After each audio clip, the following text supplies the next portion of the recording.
Welcome to A1 TV Telugu news. నేను భువన. Details చూద్దాం. సంగారెడ్డి జిల్లా పటాన్చెరు నియోజకవర్గంలోని రామచంద్రపురం ఈఎస్ఐ ఆసుపత్రిని తెలంగాణ రాష్ట్ర కార్మిక శాఖ మంత్రి వివేక్ వెంకట్ స్వామి ఆకస్మికంగా తనిఖీ చేశారు. రోగులకు అందుతున్న వైద్య సేవలు, ఆసుపత్రిలోని సౌకర్యాలను పరిశీలించి రోగులతో మాట్లాడారు. అనంతరం అధికారులతో సమీక్ష నిర్వహించారు. కార్మికులకు మెరుగైన వైద్య సేవలు అందించేందుకు ప్రభుత్వం కట్టుబడి ఉందని మంత్రి తెలిపారు. రోగుల రద్దీకి అనుగుణంగా వైద్యులు సదుపాయాలను పెంచాల్సిన అవసరం ఉందన్నారు. ఆసుపత్రిలో మరిన్ని మందులు, ఆధునిక సౌకర్యాలు కల్పించేందుకు చర్యలు తీసుకుంటున్నామని వెల్లడించారు. ఎక్కువ మెడికల్ ఫెసిలిటీస్ ఇప్పించాలి, వారి హాస్పిటల్ని ఇంకెక్కువ ఉపయోగించుకోవాలి. ఇక్కడ హాస్పిటల్లో సరిగా మెడిసిన్స్ ఇస్తున్నారా లేదా, నర్సింగ్ కేర్ ఎట్లా ఉంది, ఇవన్నీ రివ్యూ చేయడానికి ఈరోజు ఈఎస్ఐ రామచంద్రపురం రావడం జరిగింది. డాక్టర్స్తో, పేషెంట్స్తో మాట్లాడడం జరిగింది. మేము నిర్ణయాలు తీసుకునేది ఉంది. ఇప్పుడే సూపరింటెండెంట్ గారికి కూడా ఇదే చెప్పినాము. మనము దీంట్లో రివ్యూ చేసేది అవసరం ఉంది. ఎందుకంటే సరైన స్టాఫ్కి సరైన పేషెంట్ ఉన్నప్పుడే హాస్పిటల్ సరిగా నడుస్తుంది. సో ఇది ఫస్ట్ విజిట్ అన్నమాట నాది, ఈ రామచంద్రపురం ఈఎస్ఐ హాస్పిటల్ విజిట్ చేయడము. ఇతర ఈఎస్ఐ హాస్పిటల్స్ కూడా విజిట్ చేస్తూ ఈ ఓవరాల్ మొత్తం రాష్ట్రంలో ఈఎస్ఐ హాస్పిటల్స్కి ఒక స్టాండర్డైజ్ చేసేది అవసరం ఉంది. చాలామంది డాక్టర్స్ కూడా ఎవరైతే ఎక్కడైతే అవసరం ఉందో అలాంటి స్పెషలిస్ట్ కూడా అక్కడ పోస్ట్ చేయాలి. వీళ్ళందరికీ సరైన పేషెంట్స్ ఇంట్లో ఉన్నట్టు చేసేది అవసరం ఉంది. సో త్వరలోనే ఒక రివ్యూ పెట్టుకొని సెక్రటరీ గారికి అదే చెప్తున్నాం. ఒక రివ్యూ అవసరం ఉంది ఈఎస్ఐలో. రివ్యూ చేసి కార్మికులకు ఎక్కువ ఫెసిలిటీస్ ఇవ్వడానికి. మెదక్ జిల్లా నిజాంపేట మండల కేంద్రంలో యూరియా బస్తాలు వచ్చాయన్న సమాచారంతో రైతులు తెల్లవారుజామునే ఫర్టిలైజర్ దుకాణానికి చేరుకున్నారు. అయితే కేవలం 5 నిమిషంలోనే యాప్ ద్వారా 1000 యూరియా బస్తాలు బుక్ అయ్యాయని తేలడంతో రైతులు ఆగ్రహం వ్యక్తం చేశారు. యూరియా అందకపోవడంతో రోడ్డుపై బైఠాయించి ధర్నా చేపట్టారు. దీంతో ట్రాఫిక్కు అంతరాయం ఏర్పడింది. సమాచారం అందుతున్న పోలీసులు అక్కడికి చేరుకుని రైతులను సముదాయించి ధర్నాను విరమింపజేశారు. యాప్ విధానం వల్ల ఇబ్బందులు ఎదురవుతున్నాయని, పాత పద్ధతిలో పాస్బుక్ల ద్వారా యూరియా పంపిణీ చేయాలని రైతులు డిమాండ్ చేశారు. యూరియా వచ్చినాయి, దయచేసి బుక్ చేసుకోవాలని చెప్పి ప్రతి ఒక్క ఏఈఓ మేడం గారు వారి గ్రామాలకు సంబంధించిన గ్రూప్లో పెట్టడం జరిగింది. దాన్ని చూసుకొని రైతులందరం మేము పొద్దున 6 గంటల బుక్ అవుతాయంటే మేము అందరం వచ్చి 6 గంటల బుక్ చేసుకోనికి మేము సిద్ధమైతే ఒక్క సెకండ్ ఇట్లా వచ్చిన సంచులు ఒక బ్యాగ్ ఇట్లా కనిపించలేదు. ఇందుకు నిరసనంగా ఈరోజు మేము ఖచ్చితంగా ప్రభుత్వాన్ని నిలదీస్తున్నాం. రైతుల కష్టాలు తెలుసుకొని ఈ యొక్క యాప్ను తీసేసి మాకు ఇంతకుముందు ఇచ్చినట్టుగా సాధారణంగా పాస్బుక్లు చూసుకుంటూ రాసి ఇవ్వడం, ఆ విధంగా ఇస్తే రైతుల కష్టాలు తీరిపోతాయి. ఈ యాప్ ద్వారా చదువుకునే వాళ్ళకి చాలా ఇబ్బంది అవుతుంది. ఇవాళ ఇంట్లో వాళ్ళు ఎక్కడ ఉంటారు, వాళ్ళని బుక్ చేయమంటే వాళ్ళు బుక్ చేయనీకి వస్తలేదు. దయచేసి ఈ యాప్ను వెంటనే రద్దు చేయాలని మేము ప్రభుత్వాన్ని కోరుతున్నాం. సంగారెడ్డి జిల్లా పటాన్చెరు నియోజకవర్గంలోని ఇస్నాపూర్ మున్సిపాలిటీలో సాధారణ సర్వసభ్య సమావేశం నిర్వహించారు. మున్సిపల్ చైర్పర్సన్ మోటే సుమలత అధ్యక్షతన జరిగిన ఈ సమావేశంలో కమిషనర్ వెంకట్ కిషన్ రావు, కౌన్సిలర్లు, అధికారులు పాల్గొన్నారు.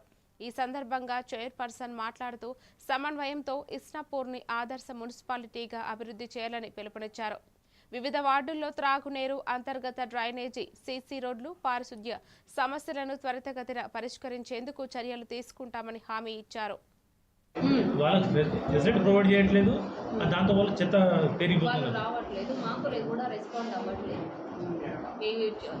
అపార్ట్మెంట్ వాళ్ళు కట్టి వాళ్ళు ఎక్కడో ఉంటున్నారు, సిటీలో ఉంటారు, ఎక్కడ ఉంటారు వాళ్ళు, చుట్టుపక్కల ఓపెన్ ప్లాట్స్లో అంతా చెత్త వేస్తున్నారు. చెప్పండి, లేదా మీరు చెప్పండి అన్నా వాళ్ళు ఓనర్స్ రెస్పాండ్ అవ్వట్లేదు. వాళ్ళ అడ్రస్ కూడా మాకు తెలియట్లేదు. అట్లీస్ట్ నోటీస్ అయినా ఇష్యూ చేయడానికి. అది ఒకటి. అట్లీస్ట్ చుట్టుపక్కల వాళ్ళ ఇది కూడా మేము వెళ్ళాము, వార్డ్ టు వార్డ్ తిరిగినప్పుడు ఇలా ఓపెన్ ప్లాట్స్లో చెత్త వేస్తే ఎట్లా అంటే వాళ్ళు చెప్పిన ఆన్సర్ ఇదే, వాళ్ళు రెస్పాండ్ అవ్వట్లేదు, వాళ్ళు ఎక్కడ ఉంటారో మాకు తెలీదు అని అంటున్నారు రెంటర్స్. చుట్టుపక్కల వాళ్ళనైనా అడిగితే మాకు కూడా తెలీదు వాళ్ళు ఎవరో ఎక్కడ ఉంటారో అంటే మున్సిపాలిటీ తరఫు నుంచి చర్యలు తీసుకోవచ్చు కదా, నీళ్లు ఆపడేమో కరెంట్ ఆపేయడము, ఆ బిల్డింగ్కు రెస్పాండ్ కాకపోతే చర్యలు తీసుకోవడానికి మీకు రైట్స్ లేవా? రైట్స్ ఉన్నాయి కానీ సాధారణ జనాన్ని ఎందుకు ఇబ్బంది పెట్టాలి, ఇబ్బంది పెడుతున్నారు అని మళ్ళీ రిటర్న్ మా పైనే కంప్లైంట్ వస్తుంది. ఇప్పుడు వీళ్ళు ఓన్లీ ఎక్కడి నుండో వచ్చి వీళ్ళని ఎందుకు ఇబ్బంది పెట్టడం జనాలని, ఓనర్స్ది కదా తప్పు అది. అదే మేడం, ఓనర్ స్పందిస్తలేడు అని చెప్తున్నారు మీరే, ఓనర్ స్పందిస్తలేడు. ఓనర్ నెల్లూరు జిల్లా దగదర్తి మండలం మనుబోలుపాడులో 3.5 కోట్ల వ్యయంతో చేపట్టనున్న రోడ్ల అభివృద్ధి పనులకు ఎమ్మెల్యే కావ్య కృష్ణారెడ్డి శంకుస్థాపన చేశారు. తిప్ప హసనాపురం రహదారి నిర్మాణంతో గ్రామీణ ప్రాంతాలకు మెరుగైన రవాణా సౌకర్యం కల్పించనున్నట్లు తెలిపారు. నియోజకవర్గ వ్యాప్తంగా 50 కోట్లతో కొత్త విద్యుత్ స్తంభాల ఏర్పాటు చేపడుతున్నామని వెల్లడించారు. రైతుల అభివృద్ధికి ప్రత్యేక ప్రాధాన్యం ఇస్తూ అన్ని గ్రామాల్లో సీసీ రోడ్లు, డ్రైనేజీ, త్రాగునీరు సౌకర్యాలు కల్పిస్తామని చెప్పారు. సీఎం చంద్రబాబు ఆశీస్సులతో కావలిని ఆదర్శ నియోజకవర్గంగా తీర్చిదిద్దుతామని ఎమ్మెల్యే పేర్కొన్నారు.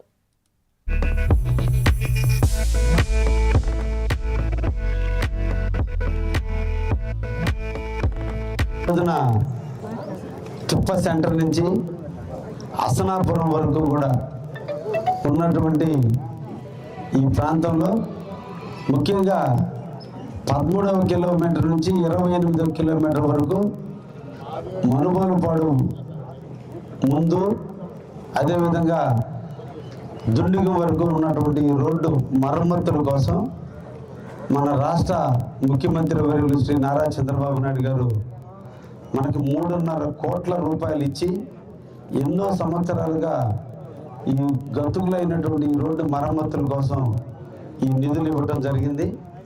ఈ మనుబోలుపాడు ఊరు అందరూ కూడా రైతాంగం ఉండేటువంటి ఊరు. వీళ్ళందరూ కూడా ట్రాక్టర్లకు ఫుల్ వీల్స్ చేసుకొని తార్ రోడ్డు మీదనే తిరిగినందువల్ల తార్ రోడ్డు బాగా దెబ్బతింటాం, ఎక్కడికక్కడ పెంచులుగా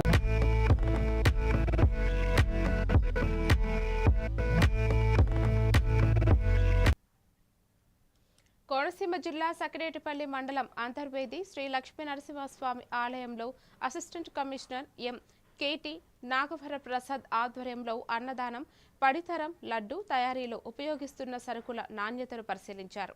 నాణ్యత లేని నిల్వ వస్తువులను గుత్తిదారులకు తిరిగి పంపించి నాణ్యమైన వస్తువులను తెప్పించారని అధికారులను ఆదేశించారు. గ్యాస్ కొరత కారణంగా 3 నెలలుగా నిలిచిపోయిన భూరి ప్రసాదం పంపిణీని ఈ నెల 27 నుంచి పునఃప్రారంభిస్తున్నట్లు తెలిపారు. కార్యక్రమంలో ఆలయ అధికారులు, సిబ్బంది పాల్గొన్నారు. చాలా అభివృద్ధి కార్యక్రమాలు, భక్తులకి కావాల్సిన మౌలిక సదుపాయాలు కల్పించడంలో చర్య తీసుకోవడం జరుగుతుంది. మరి ముఖ్యంగా ఈ 9 బుధవారాలు 9 ప్రదక్షిణలకి చేసేవారికి ఒక గుర్తింపు కార్డు కూడా ఇవ్వడం జరుగుతుంది. వారు కూడా దేవస్థానంలో సంప్రదించి దేవస్థానంలో గుర్తింపు కార్డు తీసుకున్నట్టయితే వారికి అంతరాలయ దర్శనం ఉచితంగా ఈ 9 వారాలు కల్పించడం జరుగుతుంది.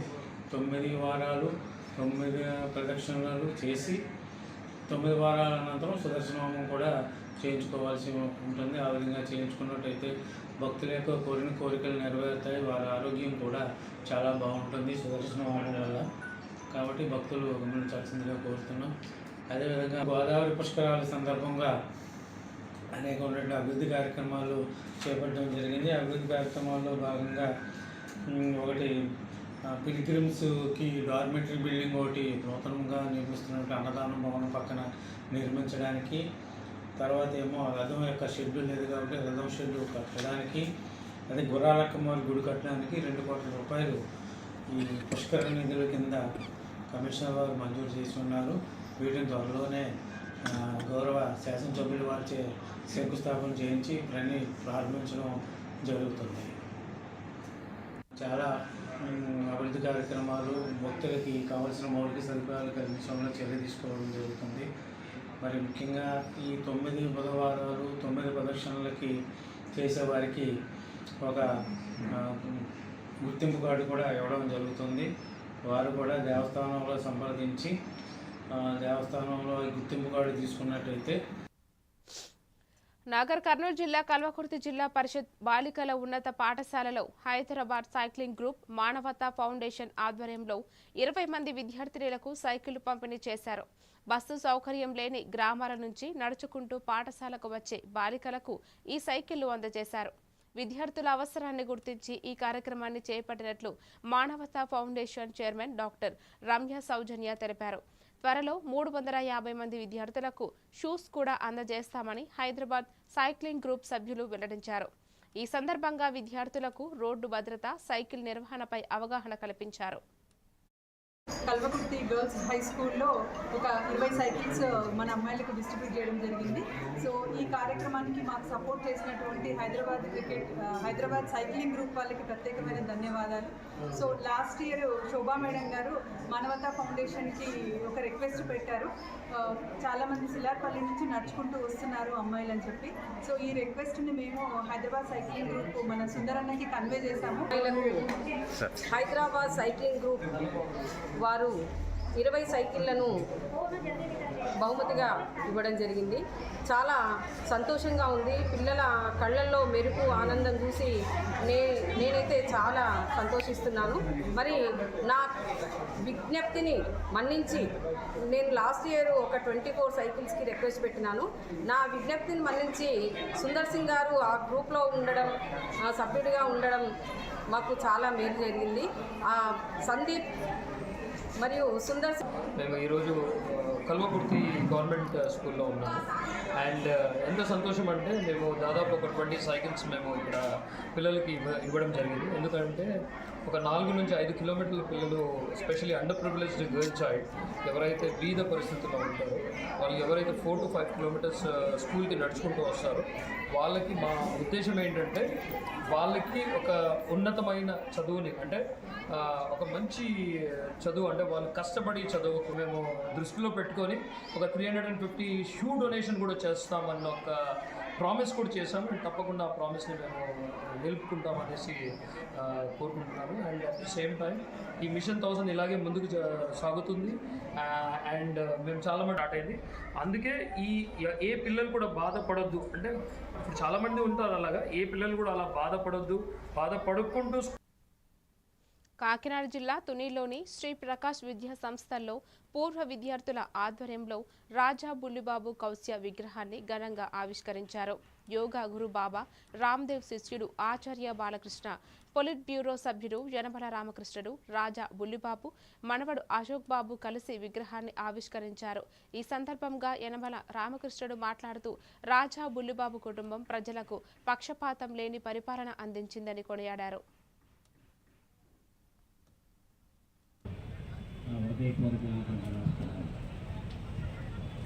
ఈ రోజున మన తుని పట్టణంలో చాలా ఘనంగా రాజా బుల్లిబాబు గారి విగ్రహాన్ని బాలకృష్ణ చేత పతాంజలి అభినందించాం.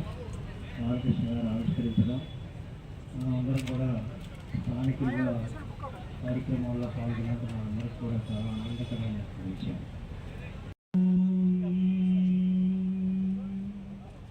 सर्वे भवन्तु सुखिनः, सर्वे सन्तु निरामयाः, सर्वे भद्राणि पश्यन्तु मा कश्चित् दुःखभाग् भवेत्। आप सबको मेरा सादर प्रणाम, नमस्कार। मैं हरिद्वार से हूँ, आचार्य बालकृष्ण। परम श्रद्धेय पूज्य स्वामी रामदेव जी को तो आपने सुना ही होगा। हम अमरावती में कल इंटरनेशनल योगा डे का बहुत बड़ा प्रोग्राम। యాదాద్రి భువనగిరి జిల్లా ఆలేరులో మాజీ ఎమ్మెల్యే సునీత మహేందర్ రెడ్డి కాంగ్రెస్ ప్రభుత్వంపై తీవ్ర విమర్శలు చేశారు. బీఆర్ఎస్ హయాంలో సీఎం కేసీఆర్ రైతులను రాజులుగా నిలబెట్టగా ప్రస్తుతం ప్రభుత్వం రైతులను బిచ్చగాళ్లుగా మారుస్తోందని ఆరోపించారు. ధాన్యం కొనుగోలు సక్రమంగా జరగడం లేదని, రైతు భరోసా, యూరియా సరఫరాలో ప్రభుత్వం విఫలమైందని విమర్శించారు. రైతు బీమా నిధులు కూడా చెల్లించలేదని అన్నారు. రైతు సమస్యల పరిష్కారం కోసం బీఆర్ఎస్ పోరాటం కొనసాగిస్తుందని స్పష్టం చేశారు. పార్టీ నాయకులపై తప్పుడు కేసులు నమోదు చేసి వేధిస్తున్నారని ఆరోపించారు. రైతు భరోసా కరెక్ట్గా ఇవ్వరు, యూరియా కరెక్ట్గా ఇవ్వరు, కొనుగోలు చెయ్యరు.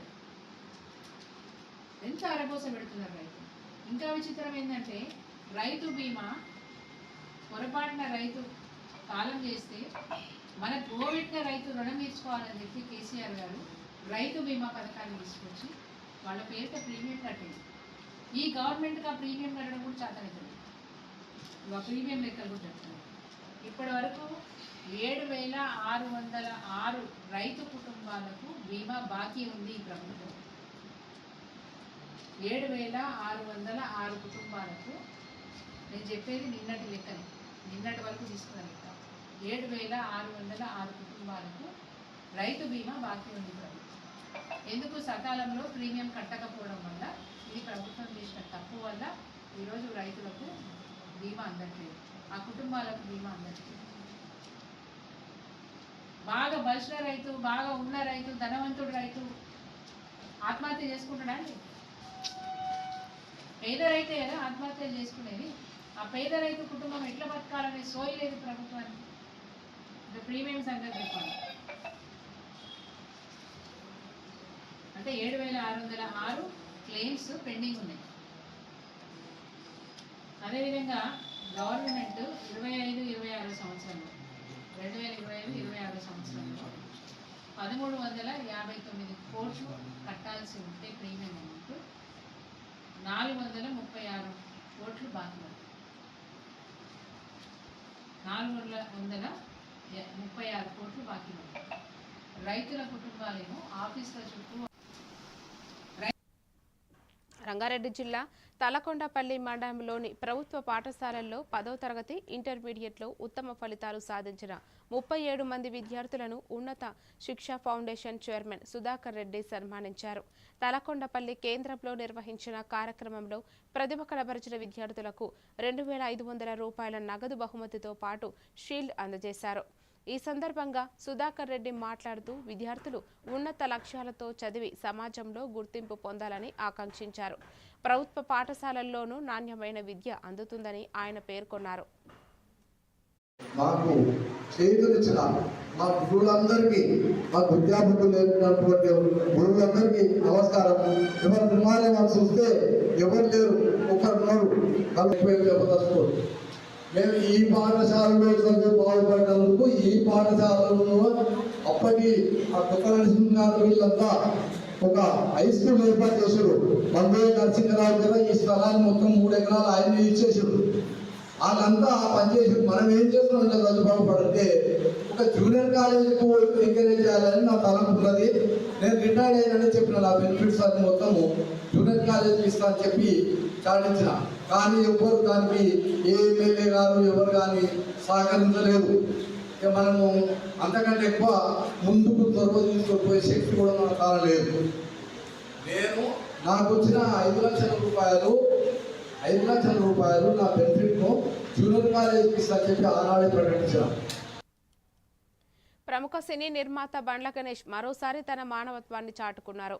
హనుమకొండలో అరుదైన వ్యాధితో బాధపడుతున్న నిరంజన్ను పరామర్శించిన ఆయన ఇచ్చిన మాట ప్రకారం బాలుడు కుటుంబ సభ్యులకు 5 లక్షల చెక్కును అందజేశారు. ఈ సందర్భంగా బాలుడు త్వరగా కోలుకోవాలని ఆకాంక్షించారు. నిరంజన్ కుటుంబానికి ఎప్పుడూ అండగా ఉంటానని భరోసా ఇచ్చారు.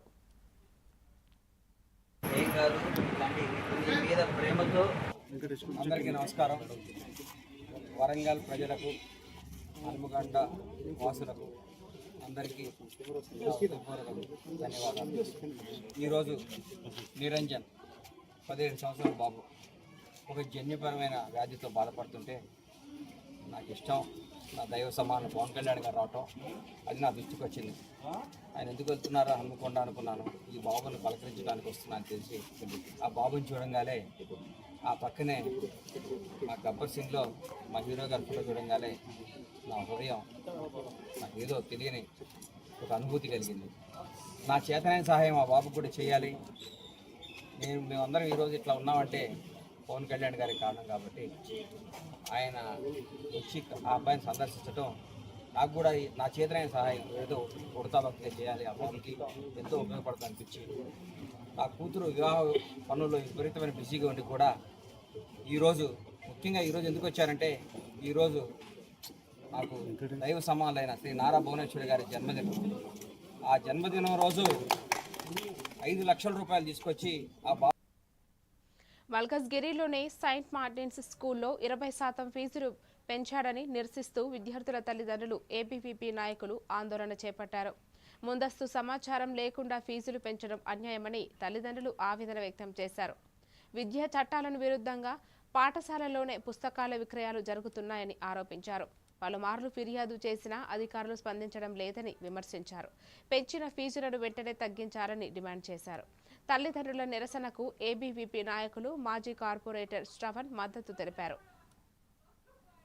ఏ ప్రయాసల కోర్చి కొంచెం కష్టమైనా సరే ఉన్న ఫీజును చెల్లిస్తూ పిల్లలని ఇక్కడ చదివిస్తున్నటువంటి పరిస్థితుల్లో ఈ సంవత్సరము సడన్ గా అంటే ఏప్రిల్ ఎండ్ లో 20% ఫీజుని హైక్ చేస్తున్నట్టుగా పేరెంట్స్ కి స్కూల్ యాజమాన్యం తెలియజేయడం జరిగింది. దీన్ని ప్రశ్నిస్తున్నటువంటి స్కూల్ విద్యార్థులకు సంబంధించినటువంటి పేరెంట్స్ ఎవరైతే ఉన్నారో వాళ్ళు యాజమాన్యంతో ప్రిన్సిపల్ గారితో గతంలో కూడా మాట్లాడడం జరిగింది. ఒకేసారిగా 20% మరి మీరు తెలంగాణ స్టేట్ ఎగ్జిక్యూటివ్ మెంబర్ ఈరోజు పేరెంట్స్ మన దగ్గరకు వచ్చి సెయింట్ మార్టిన్ స్కూల్లో ఫీజులు పెరిగినాయని మన దగ్గరికి రావాల్సి వచ్చింది. మరియు ఏబీపీ వాళ్ళు వస్తే పోలీసు వాళ్ళకి పిలిపించి భయపెట్టించడం జరుగుతుంది. ప్లస్ ఇంకోటి వీళ్ళు బుక్స్ వీళ్ళ దగ్గరనే కొనాలని అంటారు. మొన్నటి వరకు 8th క్లాస్ వారికి 8,000, 6th క్లాస్ వాళ్ళకి 6,000 అనుకుంటా బయట చెప్తారు. బయట మనం వెళ్ళి బుక్స్ ఎంక్వైరీ చేస్తే 2,000కే మొత్తం అన్ని వస్తున్నది.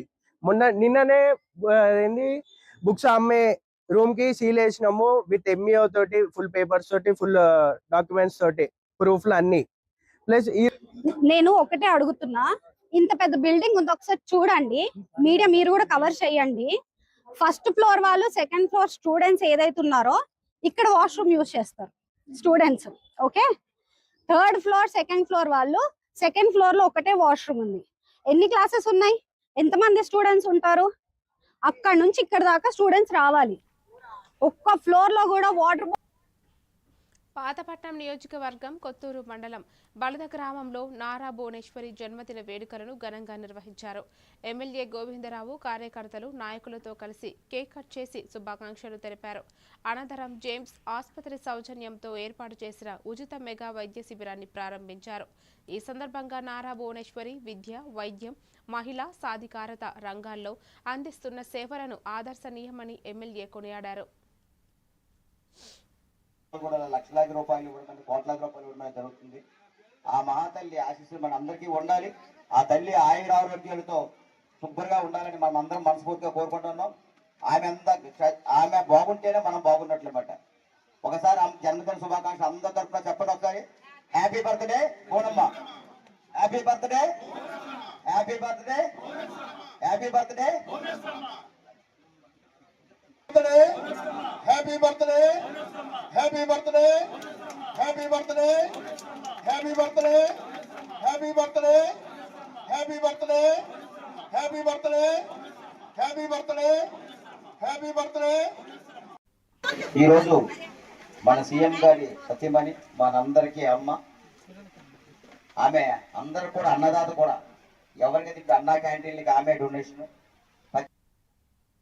తిరుపతి జిల్లా వరదయ్యపాలెం మండలం తొండంబట్టు గ్రామ పంచాయతీ పరిధిలోని ఎంజీ నగర్ సమీపంలో క్రషర్ క్వారీ ఏర్పాటు చేస్తున్నారనే సమాచారంతో గ్రామస్తులు తహసీల్దార్ కార్యాలయం ఎదుట నిరసన చేపట్టారు. క్వారీ వల్ల కాలుష్యం పెరిగి ప్రజల ఆరోగ్యంపై తీవ్ర ప్రభావం పడుతుందని ఆందోళన వ్యక్తం చేశారు. పశువుల మేతకు, జీవనోపాధికి ఇబ్బందులు ఏర్పడతాయని పేర్కొంటూ తహసీల్దార్కు వినతి పత్రం అందజేశారు. వెంటనే క్వారీ అనుమతులను రద్దు చేయాలని డిమాండ్ చేశారు. మా ఊరు దగ్గర చుట్టుప్రక్కల కాసేరు తిప్ప, గంగ తిప్ప, ఆ తిప్పలన్నీ మా ఊరికి దగ్గరగా ఉన్నాయి. అధికారులంతా పక్కనుండే నాయకులు అంతా కలిసి అక్కడ క్వారీ ఏర్పాటు చేస్తున్నారు. మా గ్రామం 50 సంవత్సరాలుగా అక్కడే ఉంది. చుట్టుప్రక్కల ఎస్టీ కాలనీ, సిద్ధాపురం, అంబికాపురము గ్రామాలన్నీ అక్కడే ఉన్నాయి. ఆ క్వారీ ఏర్పాటు చేయడం వల్ల మా గ్రామాలలో దుమ్ము, ధూళి, ఆరోగ్యం అంతా ఎక్కువయ్యి ఆరోగ్యపరమైన సమస్యలు వస్తాయి. ఊరు వదిలిపోవాల్సిన పరిస్థితి వస్తుంది. కనుక దయచేసి అధికారులు కలగజేసుకొని మాకు తగిన న్యాయం చేయాలని కోరుకుంటున్నాను. మండలం తొండంబొట్టు పంచాయతీ, మాది ఎంజీ నగర్ గ్రామం. మేము ఎంజీ నగర్ గ్రామంలో ఒక 50 సంవత్సరాలుగా కాపురం ఉంటాం. మా నాయనలు, మా తాతల కాడ నుండి అక్కడ ఇప్పుడు మేము అదే సర్వే నెంబర్లోనూ అదే సర్వే నెంబర్లో క్వారీ పెట్టాలని ఈ అధికారులు ప్రతిసారి ఈ ప్రభుత్వం వచ్చినప్పుడే మేము ఈ ప్రభుత్వానికే ఓట్లు వేసేది మా గ్రామం పూర్తిగా. ఈ ప్రభుత్వం వచ్చినప్పుడే మాకు క్వారీ పెట్టాలని ఇది చేస్తున్నారు. ఇంకా అక్కడ క్వారీ పెడితే మేము పిల్ల పాపలు మొత్తం ఊరు వదిలి కనీసం ఒక 200 ఇండ్ల దాకా దాదాపు వలస వెళ్ళాలా. అందువల్ల మాకు క్వారీ దయచేసి రద్దు చేయాలని మరీ కోరుతున్నాం. అంతా మా గ్రామాలు 5 గ్రామాలు అక్కడ ఉన్నాయి. ఆ గ్రామాలకు అధికారులంతా కల్చర్ పెట్టాలనేసి ఏర్పాటు చేసినారు. మేము అక్కడ కర్నూలు జిల్లా ఎమ్గనూరులో జై భీమ్ ఎంఆర్పీఎస్ కార్యాలయంలో నిర్వహించిన విలేకరుల సమావేశంలో రాష్ట్ర వ్యవస్థాపక అధ్యక్షుడు చిక్కం జానయ్య మాదిగ మాట్లాడారు. కృష్ణా జిల్లా కృష్ణాలంక పోలీస్ స్టేషన్లో జరిగిన సాయి కృష్ణ మృతి ఘటనపై సమగ్ర విచారణ జరిపించాలని డిమాండ్ చేశారు. పోలీసుల వేధింపులు, థర్డ్ డిగ్రీ ఆరోపణలపై ప్రభుత్వం కఠిన చర్యలు తీసుకోవాలని కోరారు. ప్రజలను రక్షించాల్సిన పోలీసులు తప్పుదోవ పట్టితే జై భీమ్ ఎంఆర్పీఎస్ గల్లీ నుంచి ఢిల్లీ వరకు ఉద్యమాలు చేపడుతుందని హెచ్చరించారు. చట్టం అందరికీ సమానమని, తప్పు చేసిన వారిపై చర్యలు తీసుకోవాలని డిమాండ్ చేశారు. ఎంఆర్పీఎస్ కర్నూలు జిల్లా ఉప కార్యాలయం నందు నేడు విలేకరుల సమావేశం మా జై భీమ్ ఎంఆర్పీఎస్ ఎమ్మెగనూరు నియోజకవర్గ నాయకులు, టౌన్ నాయకుల ఆధ్వర్యంలో కూడా విలేకరుల సమావేశం కూడా ఏర్పాటు చేయడం కూడా జరిగినది. ఈ సందర్భంగా మేము తెలియజేయడం ఏమనగా, మరి ఈ నెలలోన దాదాపు ఒక 15 రోజుల క్రితం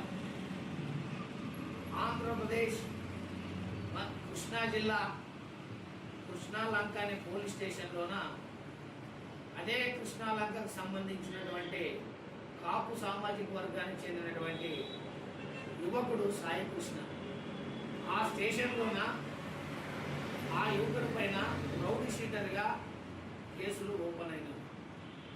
మరి ఆ రౌడీ షీటర్గా ఉన్నటువంటి సాయి కృష్ణను చట్టపరంగా ఏవైతే ఉన్నావో చట్టపరంగానే అన్నీ కూడా చేయాలి. ఆ వ్యక్తిని అక్కడ కృష్ణాలంక సిఐ గారు ఆ యువకును సాయి కృష్ణను వాంటెడ్గా పలుమార్లు కూడా స్టేషన్కి రప్పించుకొని బెదిరించి వేధింపులు కూడా తరచుగా గురి చేసేవారని మరి తల్లి సాయికృష్ణ తల్లి కూడా నిన్నటి దినమును కూడా తెలియజేయడం కూడా జరిగినది. మరి ఇది రాష్ట్ర వ్యాప్తంగా సంచలన ఇష్యూగా మారుతుంది. బాపట్లకు చెందిన ఆంధ్రప్రదేశ్ రాష్ట్ర మాజీ సైనిక సంక్షేమం సంఘం అధ్యక్షుడు తాండ్ర సాంబశివరావు గుంటూరులోని ఆరండల్పేట ఎక్సైజ్ స్టేషన్ను సందర్శించి మాజీ సైనికుడు కృపారావుపై నమోదైన కేసు వివరాలను తెలుసుకున్నారు. ఈ సందర్భంగా ఆయన మాట్లాడుతూ నిబంధనలకు విరుద్ధంగా మాజీ సైనికుడిని అరెస్టు చేసి కేసు నమోదు చేశారని ఆరోపించారు. ఈ వ్యవహారంపై ఉన్నతాధికారులు సమీక్షించి కృపారావుకు న్యాయం చేయాలని, బాధ్యులపై చర్యలు తీసుకోవాలని ప్రభుత్వాన్ని కోరారు. న్యాయం జరగకపోతే రాష్ట్ర వ్యాప్తంగా మాజీ సైనికులతో కలిసి ఆందోళన చేపడతామని హెచ్చరించారు. ఇక్కడికి రావడం జరిగింది. గుంటూరు ఎక్సైజ్ కమిషనర్ ఆఫీస్ రావడం జరిగింది. మరి ఇప్పుడే మన సోదరులందరూ కూడా చాలామంది లోపల అధికారులతో కూడా మాట్లాడి బయటకు రావడం జరిగింది. టోటల్గా మొత్తం మీద కూలంకుషంగా తెలుసుకున్న విషయం ఏంటంటే, ఎక్సైజ్ డిపార్ట్మెంట్ వారు ఒక ఫ్రాడ్ కేసు, అంటే పట్టుకున్నది పట్టుకున్నట్టు కాకుండా మన మాజీ సైనికుడిని ఒక సివిలియన్గా చిత్రీకరించి వారు ఎఫ్ఐఆర్ చేయటం మరి మా దృష్టికి వచ్చింది. చాలా బాధాకరం. ఇది భారతదేశంలో రాజ్యాంగబద్ధంగా నడిచేటటువంటి ఈ భారతదేశంలో ఉన్నది ఉన్నట్టు మరి వారు డ్యూటీ చేయాల్సిందే. అదేవిధంగా ఉన్నది ఉన్నట్టుగానే ఎఫ్ఐఆర్ చేయాల్సినటువంటి పోలీసులు, ఎక్సైజ్ డిపార్ట్మెంట్ వారు మరి తప్పుడు రాతలు రాసి మాజీ సైనికుడికి అన్యాయంగా ఇరికించి ఒక సివిలియన్గా చిత్రీకరించి మరి దానికి అంగీకరించి సంతకం పెట్టు అంటాం. మరి ముసుగేసి పట్టుకున్న రోజు కూడా ముసుగేసి దౌర్జన్యంగా సంతకాలు పెట్టించుకోవటం, దుర్భాషలాడటం. ముఖ్యంగా ఇక్కడ గమనిస్తే పోలీస్ వ్యవస్థ కానీ ఎక్సైజ్ ఎవరైనా సరే ఎమ్మెల్యేలకి, ఎంపీలకి, మంత్రులకి సెల్యూట్ చేస్తూ ఉంటారు. మరి అదే ఎమ్మెల్యేలు, ఎంపీలు, మంత్రులు సైనికులకు సెల్యూట్ చేస్తూ ఉంటారు. అంటే మేమేదో గొప్పని కాదు, దేశ సేవకు చేసినటువంటి సైనికులకు ప్రజాప్రతినిధులు, మంత్రులు మరిన్ని డీటెయిల్స్తో మళ్ళీ కలుద్దాం. Keep watching A1 TV Telugu news.